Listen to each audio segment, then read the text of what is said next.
As we travel on the Great River Road heading east out of Bemidji, following the southern slope of the Laurentian Divide, the Mississippi winds through some of the most beautiful pine forest and lake country in the world.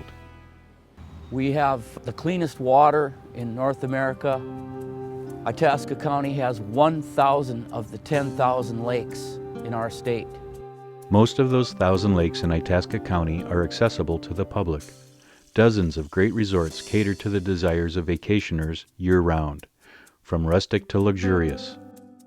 The serenity of listening to the wind coaxing pine trees to sing their ancient song, to the adrenaline overload of racing a snowmobile across a frozen lake. You'll find what you need here in the Northwoods. Grand Rapids is the Itasca County seat, a bustling city home to the Blandin paper mill, and before the Mississippi was controlled by a series of dams, it was the site of Grand Rapids, of course. The river descended for a quarter mile, and you could hear the Grand Rapids from quite a distance. These days, things are much quieter along the river. The city has built a riverside park in the heart of downtown, just downstream from the Blandin paper mill. We have a wonderful library right on the Mississippi River. The Blandin Foundation contributed quite a bit. Charles Blandin fell in love with the area and left his entire estate, which is now worth $400 million to the city. You are the best smelling people I have seen in a long time. We have the Forest History Center, which is a wonderful living history program of a real logging camp.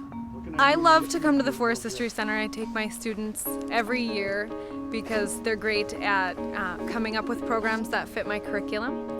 I think they learned a lot about history, and I also think they learned a lot about practical uses for math, which I tell them a lot, but it's nice for them to actually see it. The logging camp is not the only example of living history in Grand Rapids. Central School, 1895 schoolhouse that's been restored to its original state. And Grand Rapids is where Judy Garland spent her formative years. The Garland Museum is one of the oldest celebrity museums in the country. It really began in 1975, 6 years after Judy died. It consists of the historic home that's been restored to how it looked in 1925 based on eyewitness accounts. And then we have the collection, which includes many pieces from The Wizard of Oz. But we have Abraham Lincoln's carriage, which ironically was used in The Wizard of Oz. It brought the characters into the Emerald City. And we have her gold record for Over the Rainbow. That was named the top song of the 20th century. At least two things haven't changed since Judy left town. You can try a sample if you'd like. Local farmers still grow their crops and sell them to hungry customers.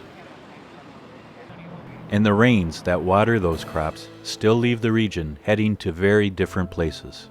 The watersheds move in three directions: toward Hudson Bay, toward Lake Superior, and toward the Mississippi River. The Mississippi takes a southerly route out of Grand Rapids, heading towards the Gulf of Mexico. There's so much more to learn about this area and the rest of the Great River Road. For more information, visit our website, mnmississippiriver.com.